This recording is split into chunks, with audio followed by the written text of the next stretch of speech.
فرمایا تمہارے دنوں میں سب سے بہترین دن جمعہ کا دن ہے، اس لیے اس دن مجھ پہ کثرت سے درود پڑھا کرو۔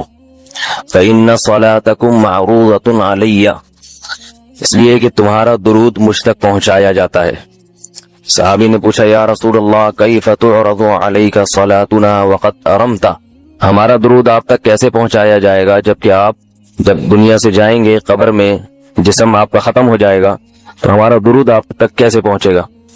تو آپ صلی اللہ علیہ وسلم نے فرمایا ان اللہ حرم علی الارض اجساد الانبیاء، اللہ تعالیٰ نے پیغمبروں کے جسموں پر زمین پر پیغمبروں کے جسموں کو حرام کر دیا۔ زمین کسی پیغمبر کے جسم کو کبھی ختم نہیں کرتی۔ تو یہ بھی امت کا اجماعی عقیدہ ہے کہ جتنے بھی انبیاء ہیں ان کے جسم بالکل سلامت رہتے ہیں۔ شہداء میں تو یہ بہت زیادہ مشاہدہ ہوتا ہے، بہت سارے شہداء کے جسم سلامت رہتے ہیں۔ تو ایک اور حدیث میں آپ صلی اللہ علیہ وسلم نے فرمایا من صلی علیہ صلاۃ صلی اللہ بہا عشرہ، جس نے مجھ پر ایک دفعہ درود بھیجا۔ درود کہتے ہیں نبی صلی اللہ علیہ وسلم کے لیے اللہ تعالیٰ سے خصوصی رحمت کی دعا کرنا۔ ایک ہوتا ہے عام دعا، کسی کے لیے بھی رحمت، صلات کہتے ہیں خصوصی رحمت جو اللہ اپنے خاص بندوں پہ کرتا ہے۔ اس لیے صلات کا جو لفظ ہے نا، یہ درود اور صلات یہ پیغمبر کے علاوہ کسی کے لیے جائز نہیں ہے، کیونکہ یہ صلات خاص کس کے خاصہ ہے؟ یہ پیغمبروں کا۔ اس لیے ہم اللہم صلی علی محمد تو کہہ سکتے ہیں، لیکن یوں نہیں کہہ سکتے اللہم صلی علی فلان۔ وہ صلی جو ہے نا، صلات یہ خاص قسم کی رحمتیں ہوتی ہیں جو اللہ پیغمبروں پر بھیجتے ہیں۔ کبھی قرآن میں آتا ہے اولئک علیہم صلوات من ربہم ورحمہ، کہ جو لوگ صبر کرتے ہیں ان پر اللہ کی خصوصی رحمتیں بھی ہیں اور رحمت بھی ہے۔ تو پتہ چلا صلات اور رحمت میں فرق ہے۔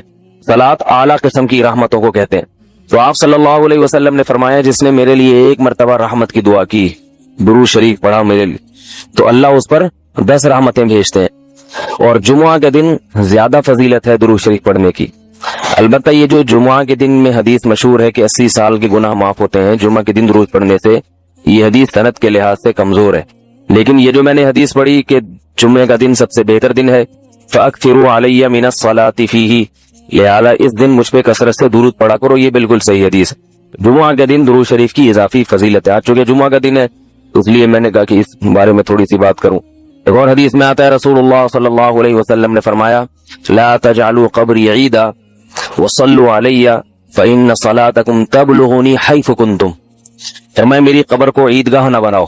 جیسے میلوں کی جگہ ہوتی ہے نا، میلے ٹھیلے، عید پہ جب سب لوگ جمع ہو کے خوشیاں مناتے ہیں، تو جیسے مزاروں پہ ہوتا ہے نا قوالیاں ہو رہی ہیں اور یہ میلے ٹھیلے ہو رہے ہیں، آج کل دیکھا ہے۔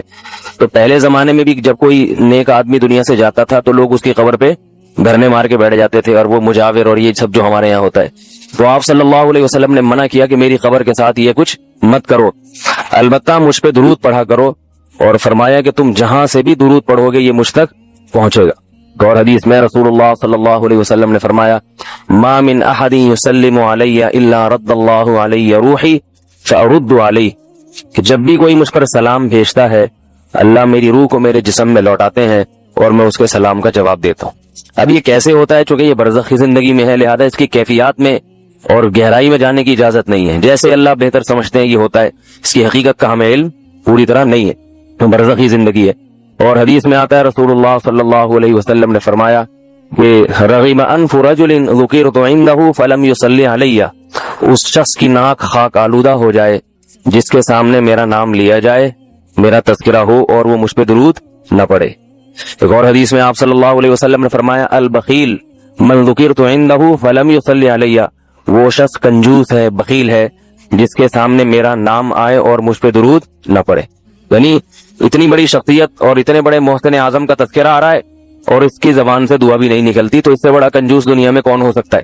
ایک اور حدیث میں آپ صلی اللہ علیہ وسلم نے ایک شخص کو دعا مانگتے ہوئے دیکھا جس نے درود شریف پڑھے بغیر دعا شروع کر دی، تو آپ صلی اللہ علیہ وسلم نے فرمایا اس نے دعا میں جلدی کی ہے۔ پھر فرمایا تم میں سے جب کسی شخص کو دعا مانگنی ہو پہلے اللہ کی حمد و ثنا پڑھے، پھر مجھ پر درود بھیجے۔ قرآن مجید میں بھی اللہ نے حکم دیا ان اللہ وملائکتہ یصلون علی النبی، کہ اللہ اور اس کے فرشتے، اللہ بھی رحمت بھیجتے ہیں اور فرشتے بھی رحمت کی دعا کرتے ہیں۔ یا ایھا الذین آمنوا صلوا علیہ وسلموا تسلیما، اے ایمان والو تم بھی محمد صلی اللہ علیہ وسلم پر درود بھیجا کرو اور سلام بھیجا۔ درود اور سلام میں فرق یہ ہے کہ درود اللہ کی رحمت اور سلامت کہتے ہیں کہ ہر برائی سے